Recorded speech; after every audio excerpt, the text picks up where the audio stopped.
Olá, tudo bem? Seja bem-vindo! Com a intolerância à lactose e a alergia à proteína do leite de vaca em crescimento, faz-se cada vez mais necessário que a gente encontre substitutos para esse ingrediente. E é por isso que no vídeo de hoje eu resolvi falar com você um pouquinho mais sobre esse assunto.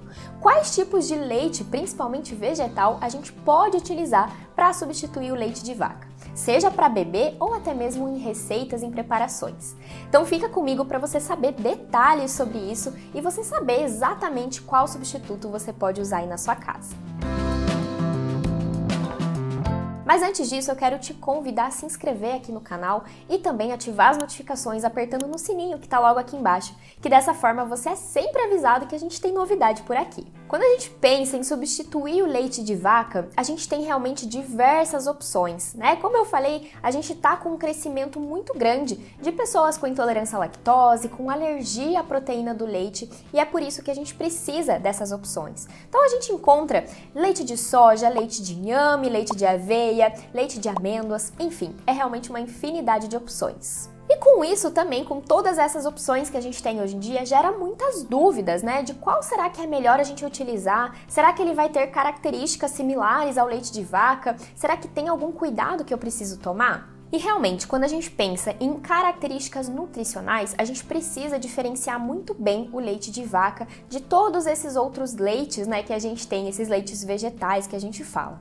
De forma geral, eles vão ter características muito diferentes. O leite de vaca, ele tem ali uma quantidade de proteínas, ele tem uma quantidade de gorduras, e alguns desses leites vai ser bem diferente disso. Mas quando a gente pensa em substituir ali numa receita, numa preparação, que a gente precisa de uma determinada textura e uma consistência para que aquela receita dê certo, a gente tem sim várias opções que a gente pode utilizar. E é sobre isso que a gente vai conversar um pouquinho mais hoje. E antes da gente falar, né, sobre as opções de leite que a gente tem, eu quero te deixar um recado muito importante. Quando a gente vai comprar no supermercado um leite vegetal pronto, né, que tá lá na caixinha, similar ao leite de vaca, é muito importante que a gente fique atento ao rótulo, à lista de ingredientes desse leite. Alguns deles levam açúcar ou até adoçantes na sua composição e que de modo geral não vão ser tão interessantes assim para nossa saúde. Então é um ponto para a gente ficar ligadinho, para a gente ficar atento, que até mesmo dependendo da receita que você for fazer, não é interessante que seja um leite já adoçado. E é por isso que eu sempre vou defender aqui que a melhor opção é você fazer o seu próprio leite vegetal em casa. Fazer o leite caseiro, ele acaba tendo características muito mais gostosas, inclusive, e é muito fácil, né, da gente preparar a grande maioria deles. Então vamos lá, eu fiz uma listinha aqui com alguns dos principais tipos de leite vegetal que a gente encontra no supermercado ou que são mais fáceis realmente da gente fazer em casa.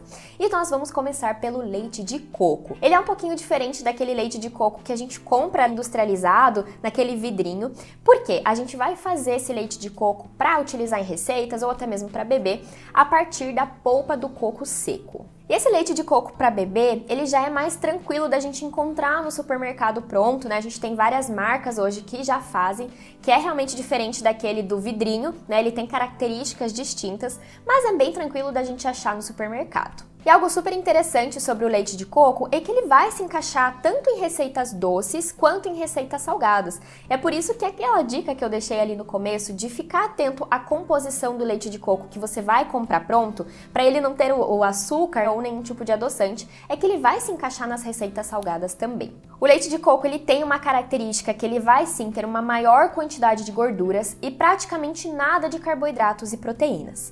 E é por isso que a gente tem que ter uma certa cautela ali no consumo do leite de coco, porque por ter mais gorduras, ele vai ter também uma quantidade maior de calorias. E até mesmo quando você for preparar a sua receita com o leite de coco, você precisa ficar atento ali na quantidade de gordura a mais que você vai adicionar, porque senão pode realmente ficar uma receita muito pesada. Então, se você for fazer um bolo, né, por exemplo, talvez você tenha que diminuir a quantidade de óleo de coco ou de azeite de oliva, do óleo que você for acrescentar a esse bolo, porque o leite de coco ele já tem uma grande quantidade de gordura. E pelo leite de coco ele ter praticamente nada de proteínas na sua composição, é interessante interessante que nessa refeição que você consumir o leite de coco, você acrescente alguma outra fonte de proteína para você ter ali uma refeição mais completa e equilibrada. Então você pode colocar ali ovos, né? Podem ser mexidos, cozidos, ou até numa receitinha que você estiver preparando, patê de atum, patê de frango, que aí sim a gente já tem uma fonte proteica nessa refeição. Se você gostou do leite de coco, quer saber um pouquinho mais sobre ele, aqui no canal eu falo sobre ele num vídeo inteirinho e eu te explico inclusive como fazer o seu leite de coco caseiro.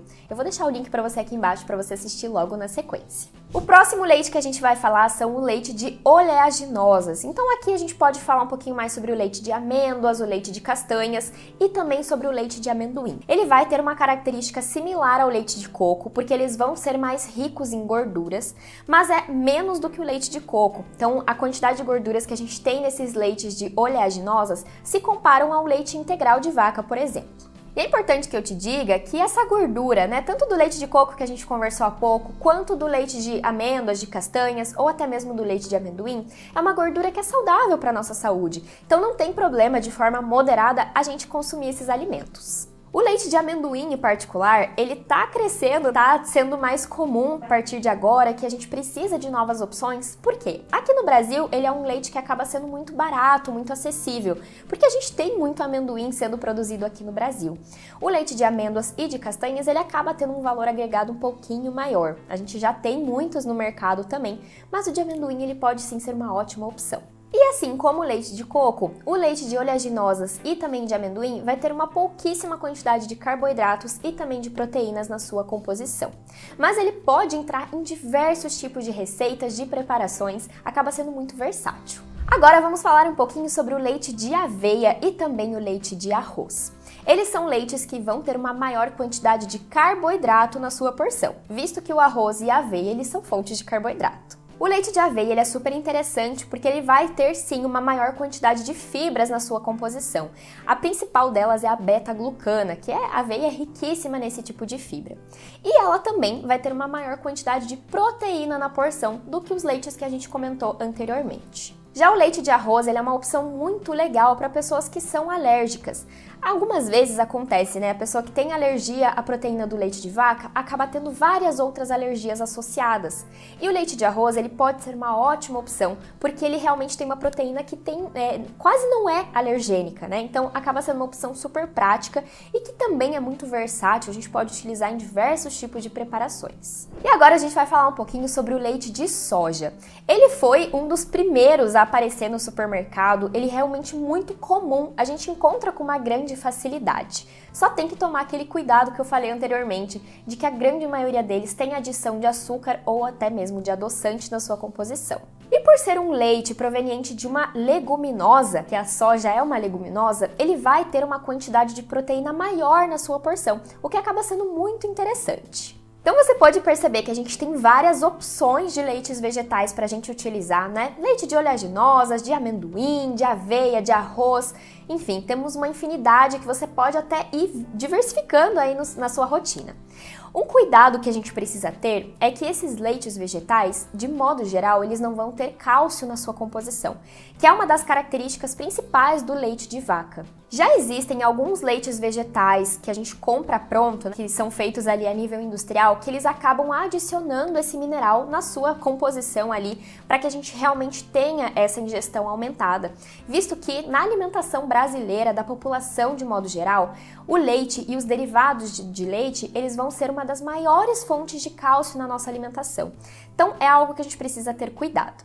Uma dica que você pode fazer aí na sua casa é de acrescentar gergelim na hora que você for fazer o seu leite vegetal em casa, porque o gergelim ele é uma fonte vegetal ótima de cálcio. Nessa forma a gente vai estar acrescentando esse mineral aí na sua alimentação de uma forma muito prática. Mas é claro, né, que tem outros alimentos que também são riquíssimos em cálcio e você pode acrescentar no seu dia a dia para substituir ali aquele leite que você não está tomando, aquele leite de vaca que, né, por conta de alguma questão de saúde você não está ingerindo. Então, a gente falou um pouquinho sobre o gergelim, a gente tem a sardinha que também é riquíssimo em cálcio, as folhas verde escuro e outro ingrediente que também é super fácil da gente trazer para a rotina é a chia, que também tem uma quantidade muito legal de cálcio na sua composição.